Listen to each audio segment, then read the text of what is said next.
আলফাৰ প্ৰাপ্ত উপহানাধ্যক্ষ দৃষ্টি ৰাজখোৱালৈ আমাৰ কিছু প্ৰশ্ন আছে। এই কাৰণে প্ৰশ্ন আছে, শেহতীয়াভাৱে এটা বাতৰি দেখিলোঁ, পঢ়িলোঁ, আপুনি হেন ভাৰতীয় জনতা পাৰ্টিত যোগ দিবলৈ ভৰি দাঙি ৰৈ আছে। ইতিমধ্যে শীৰ্ষ নেতাৰ লগত যোগাযোগ অব্যাহত ৰাখিছে। আপোনালোকৰ সহস্ৰ সংগ্ৰামখনত শোষিত, নিষ্পীড়িত, বঞ্চিত, নিৰ্যাতিত হাজাৰ হাজাৰ লোকৰ হৈ ডিকে বিবেকে আপোনাক সুধিব খুজিছোঁ, কাক সুধি এই সিদ্ধান্ত আপুনি ল'ব খুজিছে? কিহৰ কাৰণে কৰা হৈছিল সংগ্ৰামখন? কি উত্তৰ দিব গুপ্তঘাতকৰ হাতত মৃত্যু হোৱা আপোনালোকৰ পৰিয়ালৰ সদস্যৰ আত্মাবৰক? কি উত্তৰ দিব গুপ্তঘাতকৰ হাতত মৃত্যু হোৱা, নিৰ্মমভাৱে নিঃসংগভাৱে মৃত্যু হোৱা লোকসকলৰ পৰিয়ালৰ সদস্যসকলৰ সন্মুখত? কিহৰ কাৰণে কৰা হৈছিল এই সংগ্ৰামখন? এই সংগ্ৰামখনৰ পৰা অসমৰ কি লাভ হ'ল? কেন্দ্ৰীয় চৰকাৰৰ লগত শান্তি চুক্তি কৰিলে, কিন্তু শান্তি চুক্তিৰ ফলাফল কি এই সকলোবোৰ স্পষ্ট কৰক। তাকে নকৰি যদি কেৱল নিজৰ স্বাৰ্থৰ বাবে এতিয়া আপোনালোকে এই ধৰণে পথ বাছি লয়, তেতিয়াহ'লে অনাগত সময়ত আপোনালোকক অসমৰ মানুহে ক্ষমা নকৰে। ৰাজনীতি কৰা অধিকাৰ আপোনালোকৰ আছে, কিন্তু আলফাৰ এই ৪৬ বছৰীয়া সংগ্ৰামখন য'ত অসমৰ হাজাৰ হাজাৰ লোক নিৰ্যাতিত হৈছে, তেওঁলোকেতো একো পোৱা নাই।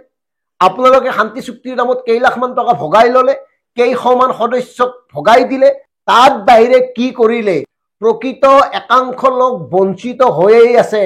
এতিয়ালৈকে শ্বহীদ পৰিয়ালে কোনো ধৰণৰ আৰ্থিক বৰঙণি পোৱা নাই, দিব পৰা নাই। আপোনালোকে স্বজন তখনত ব্যস্ত আছে আপোনালোকৰ দৰে শীৰ্ষ নেতৃত্ব, আৰু তাৰ পিছত ব্যক্তি স্বাৰ্থ সন্মুখত ৰাখি এই ধৰণে ভাৰতীয় জনতা পাৰ্টিত যোগদান দিব বিচৰা কথাটো আমি অসমৰ সাধাৰণ জনতাই সহজভাৱে মানি নলওঁ। এই সময়ত আপোনাৰ নামটো আতংকৰ কাৰণ আছিল ভাৰত ৰাষ্ট্ৰৰ বাবে। এই সময়ত আপোনাৰ নামটোক লৈ অসমৰ লোকসকল সন্ত্ৰাসিত হৈছিল। আপুনিও জানে কেনেকে সামান্য দোষত আলফাৰ হাতত অসমৰ একাধিক লোকৰ মৃত্যু হৈছে, যেনেকে একাধিক লোকৰ অতি নিৰ্মমভাৱে মৃত্যু হৈছে ভাৰতীয় সেনা বাহিনীৰ হাতত। ধেমালিত হোৱা নাছিল এই সংগ্ৰামখন, ধেমালি কৰা নাছিল অসমৰ সাধাৰণ জনতাই। আৰু ২০২০ চনত অতি নাটকীয়ভাৱে আপুনি মেঘালয়ত আত্মসমৰ্পণ কৰিলে, তাৰপিছত আহিলে। তাৰ পিছতো অসমৰ সাধাৰণ জনতাই ভাবিছিল আপোনালোকৰ নেতৃত্বত পুনৰ অসমৰ থলগিৰি জনতাই অন্তত নিজৰ মৌলিক সমস্যাসমূহ সমাধানৰ কিবা এটা বাট বিচাৰি পাব। অসমৰ সাধাৰণ জনতাই ভাবিছিল আপোনালোকে অসমৰ সাধাৰণ জনতাৰ কাষত থিয় হৈ তেওঁলোকৰ প্ৰতিটো সমস্যাৰ লগত মুখামুখি হৈ ভাৰত ৰাষ্ট্ৰক সমাধান কৰিবলৈ বাধ্য কৰাব, ৰাজ্য চৰকাৰক বাধ্য কৰাব। অসমৰ খাটি খোৱা, নিষ্পেষিত, শোষিত, বঞ্চিত হাজাৰ হাজাৰ জনতাই ভাবিছিল আপোনালোকে তেওঁলোকক সংঘবদ্ধভাৱে নেতৃত্ব প্ৰদান কৰিব। আৰু এতিয়া কি কৰিলে? এতিয়া শান্তি চুক্তিৰ পিছত আপোনালোকে কেৱল নিজৰ স্বাৰ্থক সন্মুখত ৰাখি নিজৰ স্বাৰ্থৰ বাবে সকলোবোৰ পৰিকল্পনা প্ৰস্তুত কৰিছে। গতিকে দৃষ্টি ৰাজখোৱা ডাঙৰীয়া, আপোনাৰ প্ৰতিটো কামৰ প্ৰতি অসমৰ হাজাৰ হাজাৰ জনতাৰ দৃষ্টি নিবদ্ধ হৈ আছে।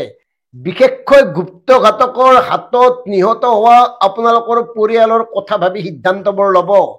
এই সিদ্ধান্তবোৰ, তৰল সিদ্ধান্তবোৰ, পাতৰ সিদ্ধান্তবোৰ, যিবোৰ সিদ্ধান্তত কেৱল ক্ষুদ্ৰ স্বাৰ্থ জড়িত হৈ আছে, তেনেবোৰ সিদ্ধান্ত লোৱাৰ পূৰ্বে ১০০বাৰ মনত কৰিব আপোনালোকৰ প্ৰয়াত পিতৃ মাতৃক।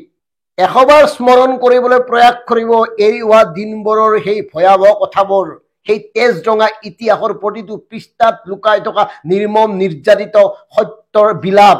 আৰু ক'ত আপোনালোকে যোগদান কৰিব খুজিছে? ভাৰতীয় জনতা পাৰ্টিত। যি ভাৰতীয় জনতা পাৰ্টিয়ে অসম চুক্তিক নস্যাৎ কৰি কাখন বলবৎ কৰিলে, কাৰ্যকৰী কৰিলে, সেই ভাৰতীয় জনতা পাৰ্টিত আপোনালোকে যোগদান কৰিব খুজিছে। ইতিমধ্যে অসমৰ ৮৫৫ জন যুৱকৰ প্ৰাণৰ বিনিময়ত গঠিত হোৱা অসম গণ পৰিষদৰ এই নেতাকেইজনে জাতীয়তাবাদক বন্ধকত থৈ কেৱল নিজৰ স্বাৰ্থৰ বাবে দেশপ্ৰেমৰ বেপাৰ কৰি আছে। এওঁলোকৰ দৰে আপোনালোকে হ'ব খুজিছে নেকি? এওঁলোকৰ পিছে পিছে আপোনালোকেও যাব খুজিছে নেকি?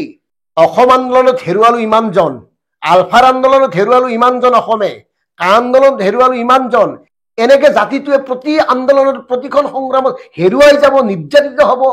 আৰু তাৰপিছত আপোনালোকে তেওঁলোকৰ আত্মাক ভেঙুচালি কৰি নিজৰ স্বাৰ্থৰ বাবে সকলোবোৰ পৰিকল্পনা প্ৰস্তুত কৰিব।